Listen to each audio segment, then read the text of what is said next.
Emma Chen was only 16 years old, but music had been a part of her life for as long as she could remember.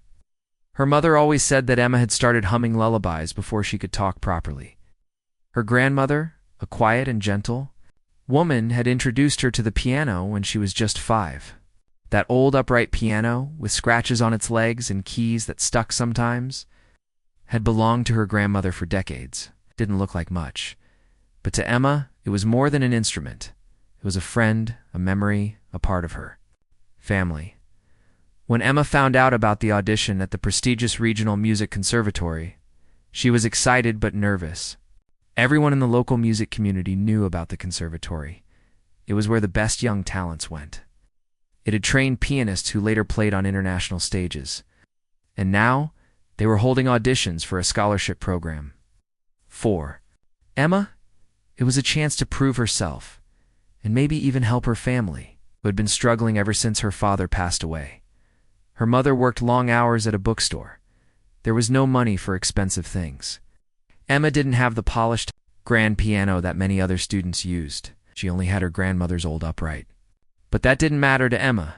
She believed music wasn't about how expensive your instrument was. It was about the heart you put into each note. On the day of the audition, Emma woke up early, too anxious to eat breakfast. She carefully packed her sheet music, double-checked her dress, and gently covered the piano with a soft cloth. She and her mother had arranged for a small moving truck to bring the piano to the conservatory. It wasn't ideal, but the rules said that applicants could bring their own instrument if they wanted. Emma didn't trust herself on a strange piano. She needed the comfort of those worn-out keys she knew so well.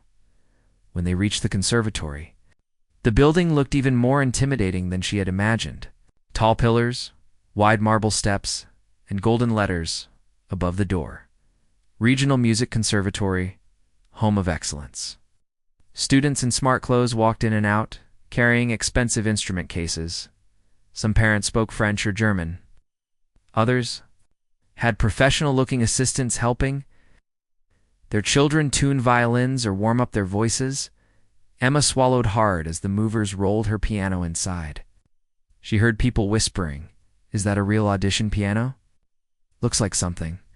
From a church basement. Maybe she's part of a beginner's group or something." Emma pretended not to hear. Her mother gave her a reassuring squeeze on the arm and whispered, "Ignore them. You're not here to impress them. You're here to tell your story." Inside the hall, there were several judges seated behind a long table.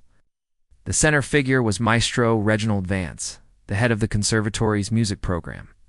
He was well known in the classical music world, a stern man who had once conducted in Vienna and studied in Italy, but he was also known for being very strict, and some said arrogant. When Emma's name was called, she took a deep breath and walked toward the stage where her piano had been set up. As she reached the edge of the stage, she heard a voice behind her. "Is that her piano?"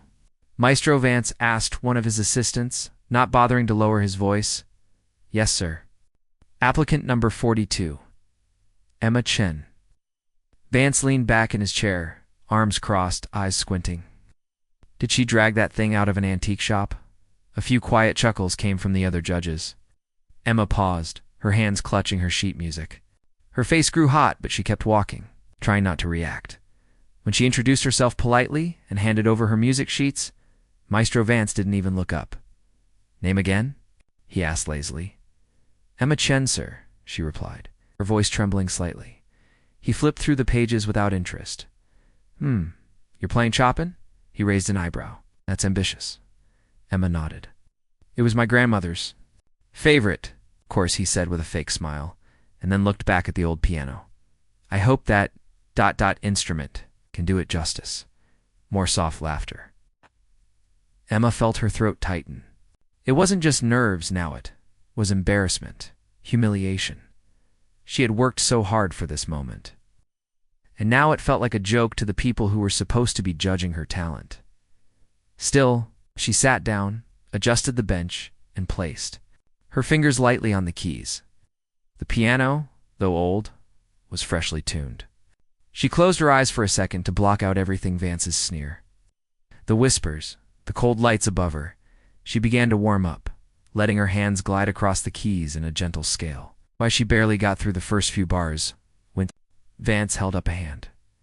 "That's enough," he said sharply. "Let's not waste time. Just start your piece." Emma blinked in surprise. Most applicants were given time to warm up, but she nodded silently. She looked down at the keys. Her hand shook slightly. This wasn't how she had imagined it. In her mind, this day was supposed to be magical, full of possibility. Now, it felt like she was just being tolerated. Still, she couldn't give up. Her grandmother used to say, "When they don't believe in you, make the music louder." So she took a deep breath, sat tall and readied her fingers. But before she could play, Vance said one more thing. "Remember," he said with a slight grin, "this conservatory is about excellence, not sentimentality." That one sentence struck her like a slap. It wasn't just about her piano or her performance anymore. It was about her story, her grandmother's memory being dismissed as something childish and silly. She looked out into the audience. There were a few other applicants sitting and waiting for their turn. A boy with a perfect black suit, a girl with a glossy violin case. They looked calm, confident, nothing like her. But then she spotted one child sitting with her mother in the back, tapping her feet in rhythm, watching Emma with curious eyes. And just that small face full of hope made her remember why she had come. Not to prove something to a man like Vance, but to speak through music to make someone feel something real. So, with all her strength, Emma placed her fingers on the keys and took her first breath before the first note. The hall was still. Everyone waited. She was ready to play. Emma's fingers hovered just above the piano keys, her heart pounding so loud it echoed in her ears. The huge auditorium felt cold and unfriendly. The lights above were too bright, making her feel exposed. In front of her sat the judging panel, silent but not kind. And right in the middle of them was Maestro Reginald Vance. The man who had already decided she was not good enough. She could still hear his voice in her head. "Let's not waste time." And worse, this conservatory is about excellence, not sentimentality. Those words stung more than anything. Didn't even try to hide how little he thought of her. To him, she was just another foolish teenager with a broken-down piano, trying to chase a dream she had no right to chase. But to Emma, this wasn't just a performance. It was a chance to share something deeply personal, a memory of her grandmother, a piece of music filled with emotion. She wasn't here for fame or praise. She was here to be heard. But even before she pressed the first note, Vance leaned forward slightly and said in a loud voice, "Is the pedal even functional on that thing?" A couple of judges chuckled again, and someone coughed, hiding a laugh. Emma froze, her face flushed. He was making fun of her piano again. Her grandmother's piano. It wasn't just a random old instrument. It had been loved, maintained, tuned. With care, even though they couldn't afford professional services, every scratch and dent told a story. But Vance didn't see that. All he saw was something cheap, something beneath him. Emma felt her throat tighten. Her hands dropped from the keys for a second. She didn't want to cry. Not here, not now. Her body was reacting on its own. Shame was creeping into her chest like cold water. She glanced over at the doorway, where other applicants and a few waiting parents were watching. Their expressions were hard to read. A few looked uncomfortable. Some were whispering. One boy, who had just finished his audition earlier, rolled his eyes. Clearly not impressed with her either. "Miss Chen," Vance snapped. "If you're not ready, we can move on. Don't have all day." "I'm ready," she said barely. Above a whisper, "Then begin," he replied flatly. She looked down again at the keys. She could feel how dry her hands were, how tense her back had become. Her shoulders were tight. The pressure was enormous. She thought of leaving, just walking off the stage and never looking back. But then, deep in her memory, she heard a different voice. It was her grandmother's voice, soft and loving, from when Emma was small. "Music is not about perfection, sweet girl. It's about telling the truth. One honest note can speak louder than 1,000 perfect ones." Emma swallowed hard and tried to push the negativity away. She had come here for a reason. No arrogant man in a suit, was going to steal that from her. She placed her fingers gently on the keys again and began to play. But the moment she played her first note, there was a sudden cough from one of the judges. Another shifted. Loudly in their chair, Vance leaned back and tapped his pen on the table. His face showed no interest. To him, this was already a waste of time. He had made up his mind before she even began. Emma struggled to focus. The sound of her own piano, once comforting and familiar, now felt small in the massive hall. She could hear the echo in the room, and somehow that made her feel more alone. Every time she struck a note, she expected someone to interrupt or laugh. Her confidence, already fragile, was disappearing quickly. She played a wrong note. One, but it was enough. Vance raised his eyebrow dramatically, as if proving a point. He turned to the judge on his left and muttered something under his breath. Shaking his head, Emma's fingers froze for a moment. She could feel tears beginning to rise. The shame was back, not just about the mistake, but the feeling that she didn't belong here, that she had made a fool of herself in front of everyone. Then she heard it again. Not her grandmother's voice this time, but something else. Applause. Not loud. Just a few quiet claps. She looked up and saw a woman near the back of the room smiling softly, clapping gently with her daughter. The girl from before, the one who had been watching with curious eyes, was clapping too, her face full of wonder. They weren't laughing. They weren't mocking. They were listening. Emma closed her eyes for a moment and breathed deeply. She restarted the piece. This time slower. This time with feeling. She didn't look at the judges anymore. She didn't care about Vance's cold stare. She imagined herself back in her grandmother's living room, the sun coming in through the window, the smell of tea in the air, and her grandmother sitting beside her humming along.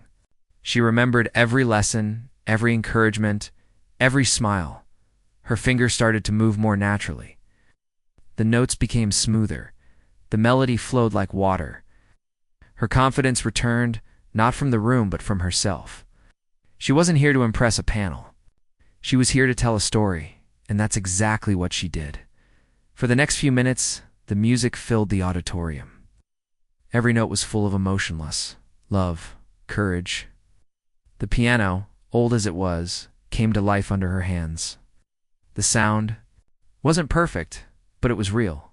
It was human, made people feel something, and slowly the room began to change. The audience near the doors leaned forward. One of the younger judges stopped writing and began listening with interest. Students who had been checking their phones put them away. Something was happening, something unexpected, but not Vance. His expression didn't change. He still looked bored, arms crossed, his pen tapping on the table again. When Emma played the final note, the sound lingered in the air for a moment before. It disappeared completely. There was a brief silence, then applause, this time stronger. Not from the judges, but from the back of the hall, from the waiting students, from the parents. Even some staff clapped, surprised by what they had just witnessed. Emma stood up and bowed slightly, her hand still shaking.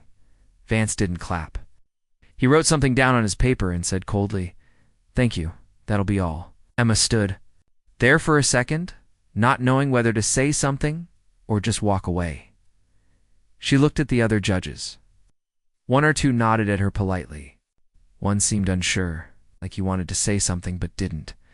She gathered her sheet music and walked off stage, her heart heavy and full at the same time. She had done what she came to do. And though the man in charge didn't see her worth, others did. She had touched hearts. It mattered more than approval from someone who only cared about appearances. As she passed through the hallway, someone whispered, "She was amazing." Another person said, "Did you hear how she played?" The middle section. I've never heard it like that before. And then, as she reached the back door to wait for her mother, a young boy, probably 9 or 10, walked up to her and said quietly, "I want to play like you one day." Emma smiled for the first time that day. It wasn't over. The judges might not have clapped, but the music had spoken. And that was enough. For now. Emma stood near the back of the auditorium, her hands still slightly trembling from the performance. Her mother had come up and hugged her tightly, whispering that she was proud, but Emma wasn't fully present in the moment. Her mind kept replaying every second of what had just happened, the cold silence from Maestro Vance, the slight nods from a few judges, and then that loud applause from the back of the room. She didn't know what to feel. On one hand, she had played her heart out. The music had come from deep within her, carrying all her emotions, her memories, everything she wanted to say. On the other hand, the most important judge had shown no emotion, given no feedback, and treated her like she didn't matter. Emma glanced at the stage where the next performer was being called. A tall boy walked confidently to the grand piano set at the center. Everything about him looked perfect: his posture, his calm face, even his polished shoes. She could hear whispers around her. People were still talking about her, not loudly, but enough for her to notice. She played with so much feeling. Did you see how that old piano sounded? She made it sing. But Emma didn't know if any of that would matter. The rules were simple. Maestro Vance had the final say. And from the way he had looked at her, as if she was a joke, she didn't have much hope. The boy on stage began his piece. It was perfect. Smooth, fast. His fingers flew over the keys. It was impressive. It sounded like a machine trained for years. The audience clapped politely when he finished. The judges clapped too, though not very enthusiastically. Emma stood still. Then something unexpected happened. One of the assistant instructors, who had been sitting at the side of the room, stood up and walked toward her. He was a young man, maybe in his early 30s. He wore simple clothes, not like the judges in suits and ties. He had short, messy hair and kind eyes. Emma didn't know who he was, but he smiled and said, "That was beautiful." "Thank you," Emma said quietly. He looked back at the stage and then back at her. "Don't let them make you think you weren't good enough. You were more than good." Emma wanted to believe him, but doubt still clouded her heart. A few minutes later, the audition break began. People started moving around, stretching, checking their phones. Some judges stepped outside to take calls. Vance stayed seated, still writing notes, still ignoring the people around him. But something had shifted. A small group of students gathered. Near Emma, some of them clearly strangers. One girl, who had been waiting for her own turn, said, "You made me cry. I didn't even know that was possible with piano music." A boy from earlier, the one who had rolled his eyes, approached awkwardly and said, I didn't think your piano could sound like that. It... It was really something. Emma felt confused. She hadn't expected any of this. People weren't just being nice. They seemed genuinely moved. The kind of reaction she had always dreamed of, not because she wanted fame, but because she wanted her music to matter. The young assistant instructor stepped onto the small stage and cleared his throat. "Excuse me," he said, drawing attention from several people in the hall. "I just want to say something before the next round of auditions." Everyone turned toward him. Even Maestro Vance slowly looked up. "I've heard a lot of technically strong performances today. Speed, clarity, precision, all good," he said. "But I think we're forgetting something. Music isn't just about technique. It's about meaning." There were murmurs in the audience. A few instructors nodded slowly. "And earlier today," he continued, "a young pianist played a piece that reminded me why I fell in love with music in the first place. It wasn't perfect. The piano was old. But what I heard came from the heart." Emma's eyes widened. Was he talking about her?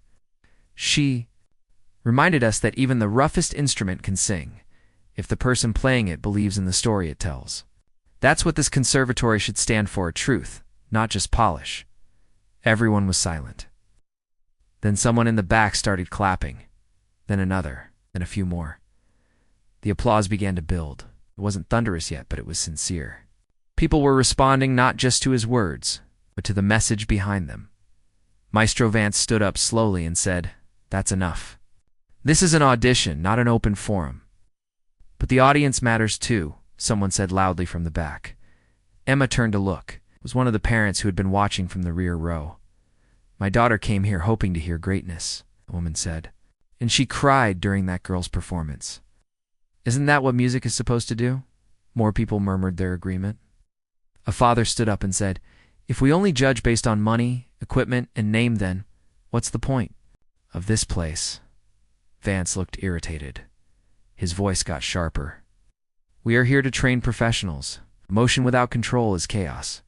"But isn't music made of emotion?" a student shouted. "What good is control if no one feels anything?" The room was heating up. Emma stood still, stunned. She didn't know what was happening, but she realized people were speaking on her behalf, not because she asked them to, not because she begged, because her music had touched something real in them. Maestro Vance slammed his folder shut. "This audition is over," he said. "Decisions will be announced by next week." As he began to leave the room, someone shouted from the back, "You're afraid of change. That's what this is." Vance turned briefly, gave a long, cold look, then walked out. Silence followed. For a moment, then someone clapped again, louder this time, or joined. It wasn't applause for a performer, it was for an idea. For fairness. For art. Emma stood there in shock as students, parents, and even some staff members came up to her, praising her courage, her music, and even her old piano. One girl touched the instrument gently and said, "This piano has a soul." Emma looked at it and smiled. "It's been in my family a long time," someone asked. "Can you play something again?" She hesitated but then nodded. Emma walked back to the piano. No judges, no pressure. Just people listening. She sat down, placed her hands gently on the keys, began to play not the same audition piece, but a soft lullaby her grandmother used to hum. This time the room was completely quiet. And as the melody danced through the air, people closed their eyes. Some cried. Some just smiled. And when she finished, the applause wasn't just loud, it was thunder. People stood up, cheering, clapping. No panel, no scoring sheets, just truth. Emma bowed her head, tears in her eyes. Her grandmother's old piano had done more than just play music today. It had started a revolution. Emma didn't sleep that night. She lay in bed, staring at the ceiling, heart still beating fast from everything that had happened. It didn't feel real, the standing ovation, the way the room had turned in her favor. How people stood up for her and clapped, not just for her music, but for what it meant. She had gone to that audition hoping to just be heard. Instead, something much bigger had taken place. She kept thinking about Maestro Vance's face when he walked out of the hall stiff. Angry, embarrassed. He had tried to ignore her, humiliate her, shut her down in front of everyone. But his power had started to crack the moment people realized that music wasn't about perfection. It was about feeling, about truth. And truth always finds a way out. By morning, the whole thing had already started spreading. A student had posted a video of her performance online, along with clips of what had happened afterward, the speech by the young assistant, the crowd clapping, and Vance walking out. The caption read, "She played with heart, and they tried to silence her. We said no." Emma's phone, which usually stayed silent, kept lighting up with messages. First, message from her best friend. "Oh my God, Emma, you're going viral. Have you seen the video?" Then another. "Is this you? Everyone at school is talking about it." And then more. "I cried watching you play. I don't even like classical music, but that was beautiful." Emma didn't know how to respond. She wasn't used to attention. She wasn't trying to be famous. But now, people she had never met were sharing her performance and talking about how it made them feel. By noon, the video had over 50,000 views. By evening, local news channels had picked it up. A headline flashed across a small online news site. Teen pianist shakes up conservatory audition after being mocked by judge. Her mother sat beside her at the kitchen table, watching the video replay for the 5th time. "You know," she said, smiling through tears, "your grandmother would be so proud of you." Emma nodded. "I wish she was here to see it." She saw, her mother said, gently placing a hand over hers. "Believe me," she saw. But as the video spread, it wasn't just kind words that followed. People began to ask questions. Why had a respected conservatory judge mocked a teenage girl in public? Why did no one stop him? Why did the others stay silent till the audience pushed back? Parents who had children in the conservatory wrote emails. Former students posted their own stories how Maestro Vance had insulted them, made them cry, dismissed them without a chance. One even wrote, "He once told me my hands were the wrong shape for piano. I quit the next year. I still regret it." Soon, the conservatory itself had to respond. They posted a formal statement. "We are aware of the recent incident during our scholarship auditions and are conducting a full review of the matter. We value all artists and believe music should be an inclusive space for all voices." But it wasn't enough. People were angry, especially because Vance hadn't apologized. He hadn't said a word since that day. A few days later, Emma got a call from a music journalist. The woman had seen the video and wanted to do a feature on her. Emma hesitated, but the woman said something that convinced her. "You've started something important. A lot of young musicians are scared to speak out, but your story gives them courage." Emma agreed to the interview. She talked about her grandmother, about the old piano, about how it felt to be judged before she played even a single note. But she also talked about the moment she realized that her music had power, and that it didn't need anyone's permission to matter. After the article was published, even more messages came in. A music teacher from another city wrote, "I printed your story and showed it to my students. We had a long discussion about what makes music real. Thank you." A girl from another country wrote, "They told me I was too slow to ever be good. But after seeing you, I'm going to keep trying."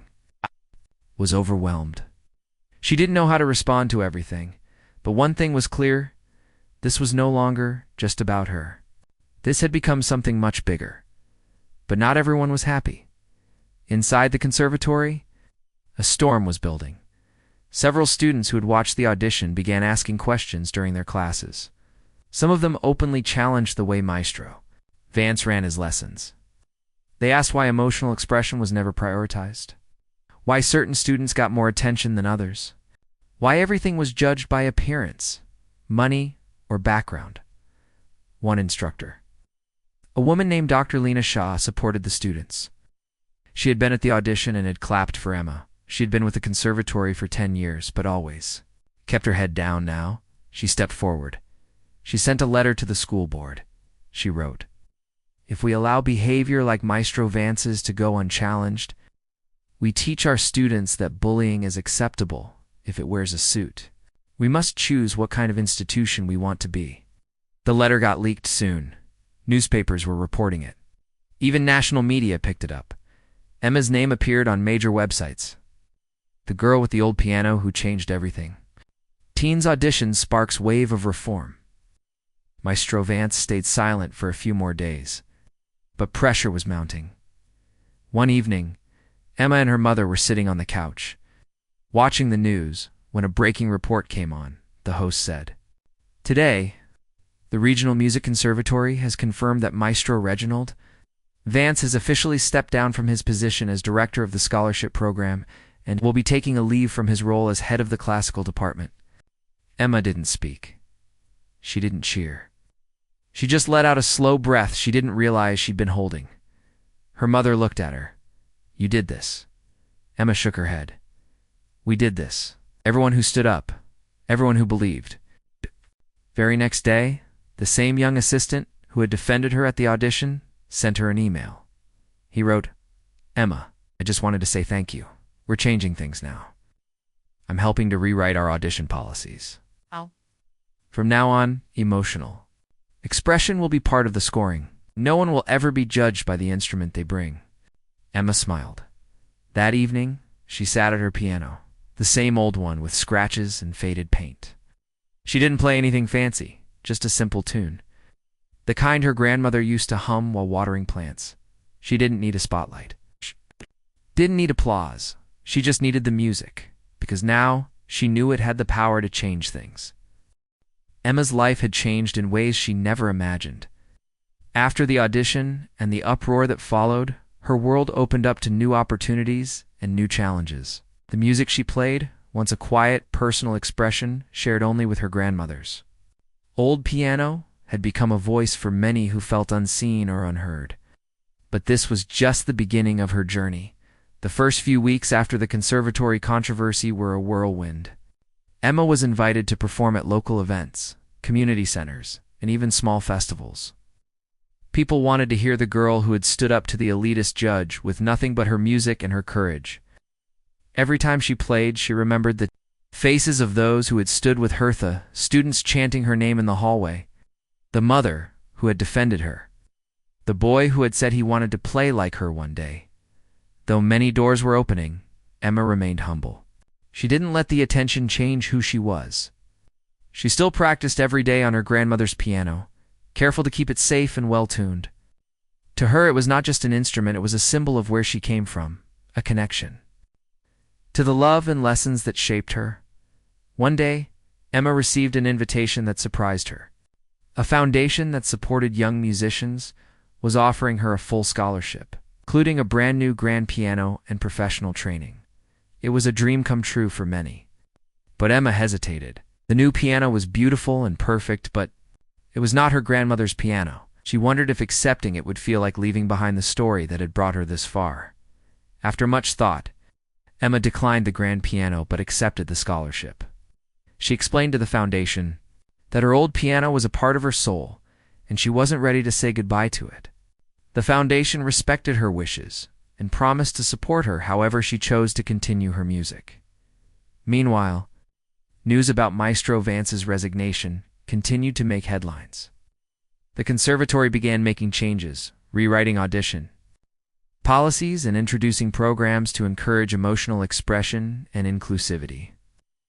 Emma was invited to speak at a youth music conference to share her experience and inspire others.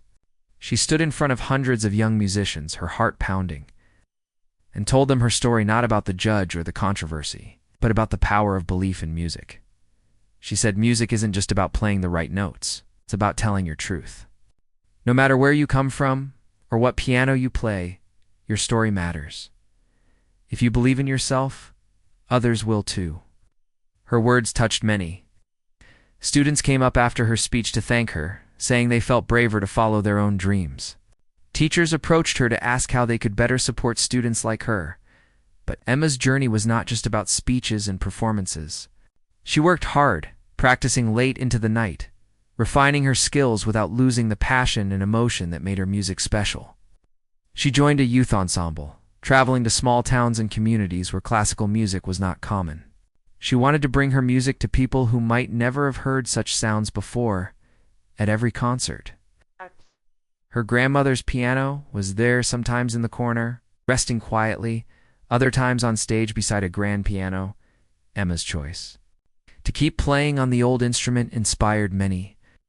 It was a reminder that greatness isn't about fancy things or perfect conditions. It's about heart, courage, and staying true to who you are. Along the way, Emma met other musicians who had faced their own struggles. Some had been told they weren't good enough because of their backgrounds, their appearance, or their style. Together, they formed a close-knit group that supported each other, sharing their stories and music. One winter evening, after a small concert in a cozy community center, Emma sat with her new friends, laughing and sharing dreams. She felt grateful not just for the music, but for the journey that had brought her here. The old piano stood nearby, a silent witness to everything. Her mother often reminded her to stay grounded. "Remember where you came from," she said, gently, "and never forget the people who believed in you." Emma knew that was true. Her journey was not just hers. It belonged to everyone who had been silenced or ignored. She played for them, for the children who dreamed of music but didn't have instruments, for the students who feared being judged, and for the memory of her grandmother, whose love had sparked it all. In the years that followed, Emma's music reached wider audiences. She recorded albums, taught piano lessons to kids in underprivileged neighborhoods, and became a symbol of hope in the classical music world. But she never lost sight of the simple truth she had learned. Music is not about perfection, it's about connection. Her grandmother's piano remained with her, worn but full of life. It wasn't just an instrument anymore. It was a legacy. Emma often thought about the audition day, the judges' sneers, and the crowd's unexpected support. It had been a turning point, A moment when courage met opportunity. She had been afraid, embarrassed, and almost ready to give up. But music had carried her through now. Standing on stages around the world, Emma played with the same honest heart, reminding everyone who listened that sometimes the smallest voices and the oldest pianos can make the loudest noise, and that was the greatest music of all.